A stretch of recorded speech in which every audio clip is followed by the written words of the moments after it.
Yo, what is up YouTube? My name is Aaron and today I am going to be doing a PS4 versus Xbox One video, and this is going to be a part of a two-part video. Today we're just going to be talking about the console itself without games, and in tomorrow's video we're going to be talking about Black Ops 3 specifically for the Xbox One versus PS4 debate. So first off, I'm going to go with console and aesthetics, and we're going to start this off with the PS4, and then I'll tell you about the Xbox One and back and forth. So you guys all understand whenever I'm doing it, but just know these are my opinions, and for you guys it could be totally different. Like, you know, some people like carpet, some people like hardwood floors. Just take this with a grain of salt, and hopefully you guys will enjoy this video. So PS4 for aesthetics and the console overall. I do like how it's a smaller form factor. It's lighter than the Xbox One. And this is the biggest thing. It does not have touch-sensitive buttons. Now, I know there's some PS4s with that, but I do have the newest version of the PS4, and it does not have touch-sensitive buttons, which makes this one a lot better, and I like it because I'm always hitting those buttons. So next up, it has a sleek look. It is very sleek. You know, it's kind of an eraser shape, and it just fits into place as well. I like that. And the final good is there is no power brick, which is pretty cool because, you know, you don't have to find a place on the floor for it. It's not really in the way. You can get the cord down into small places.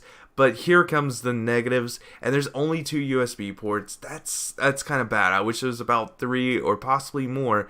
And because there's no power brick, you have a short power cable, which is honestly no good if you needed to run it down behind an entertainment center. You can't. It's not that long. Maybe you can order extra long cables. I would look into that if I needed a longer cable, but for right now it does well on a desk, but not a lot of people have a desk. So let's go on to the Xbox One side of things. So first off, 3 USB ports, which is amazing.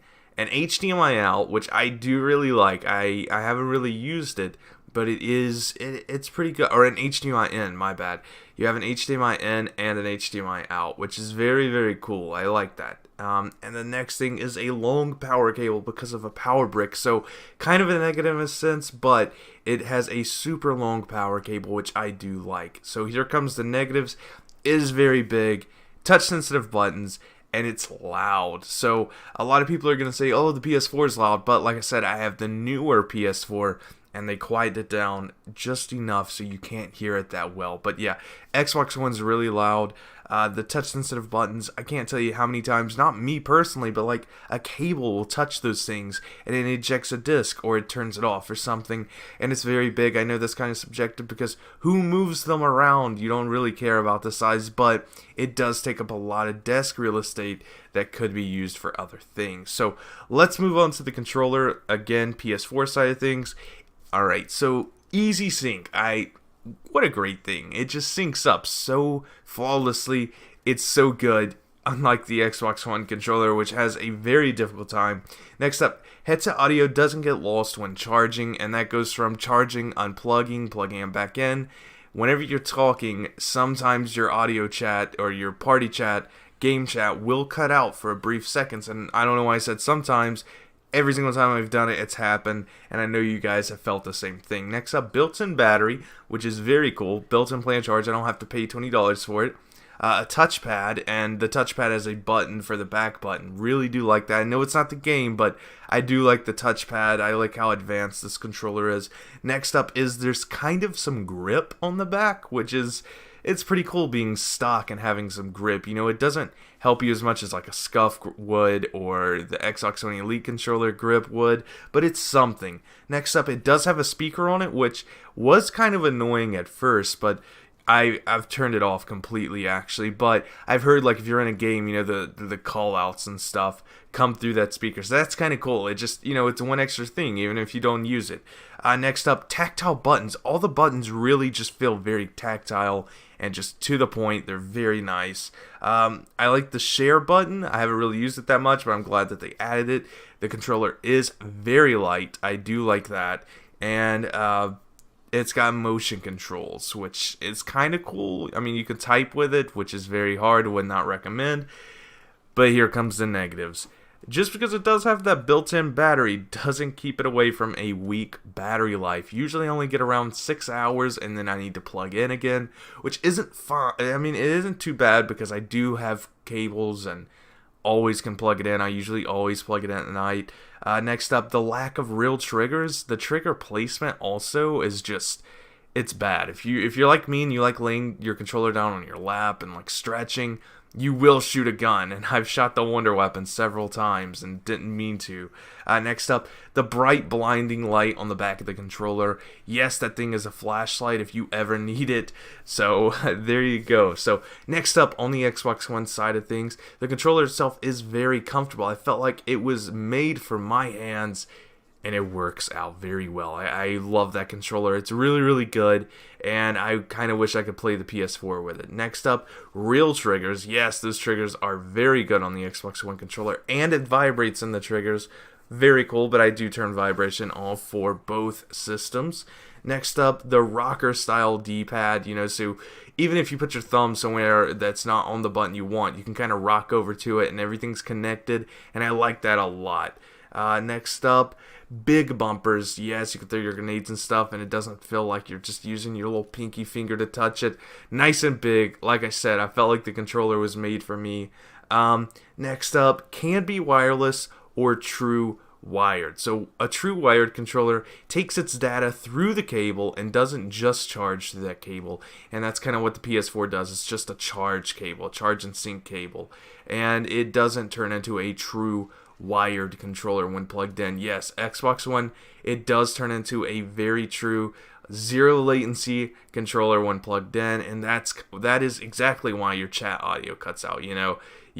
You've got to have sacrifices to have something like that. So next up, the negatives. Always loses audio whenever you plug or unplug your play and charge, and that is audio to the party, which sucks. And it only has batteries unless you buy the play and charge, which I would recommend. And the play and charge lasts for like 20, 30 hours of gameplay. It lasts forever. Next up, arguably the most important, is the onboard software. So then again, we're going to start out with the PS4. It's simple, you can just, where everything is. It's got little menus for everything. Everything works. Next up, communities. Communities is very cool. I do like communities.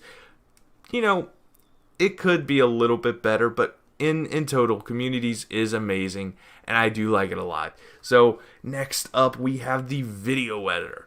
Video editor I haven't used yet, but I do understand for a lot of people, you need something like that.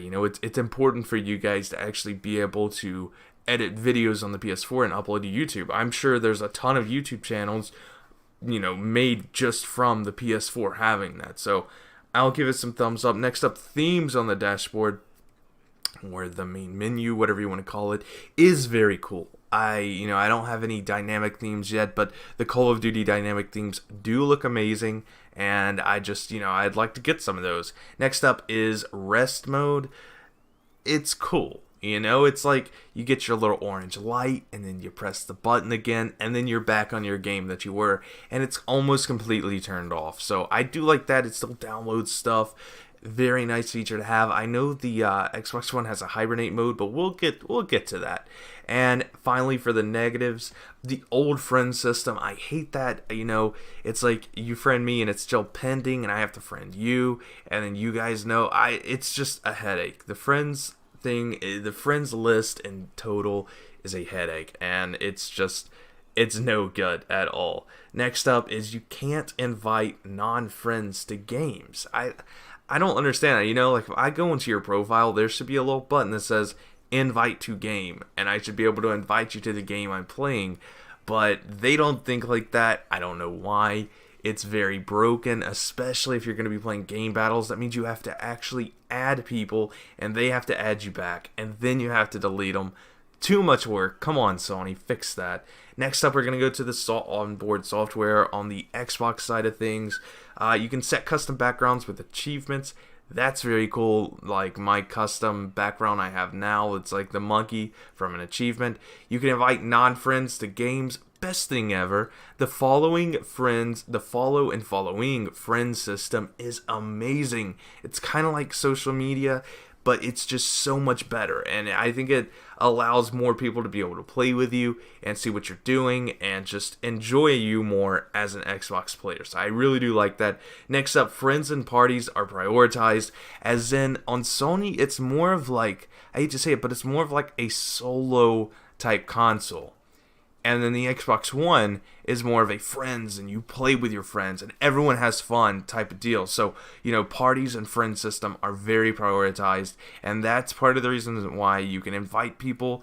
They have the following friend system, and, they're sharing clips. That's another positive. You can make clips, share it to your friends, be like, oh, look at this amazing train I ran on zombies, and they can see that, and you can instantly share that to them from the party, from anything. And next up, you have just an overall great user's experience on the Xbox One. It's very, very good in the fact that you have everything you need on the Windows 10 dashboard. It's very nice, very smooth, and I like it a lot. Next up, you do have your quick menu. That's whenever you double tap the Xbox button, and you can look at your party from inside of the game. You don't have to completely be blind and still do stuff. Now, let's go to the negatives. It's laggy, and sometimes it stops working, like your messages, parties, and stuff like that. So those are some pretty bad negatives. So I just gave you guys a ton of information. You decide what you want to do with this. Whatever you guys think is better or best, tell me down below. I have your votes. Next video, like I said, we'll be comparing Black Ops 3, and then the final video will be the results. So let me know what you guys think down below. Hopefully you guys enjoyed this very, very long video. Let me know if you made it to the end. Tell me something. I don't know. Just say you made it to the end. Peace.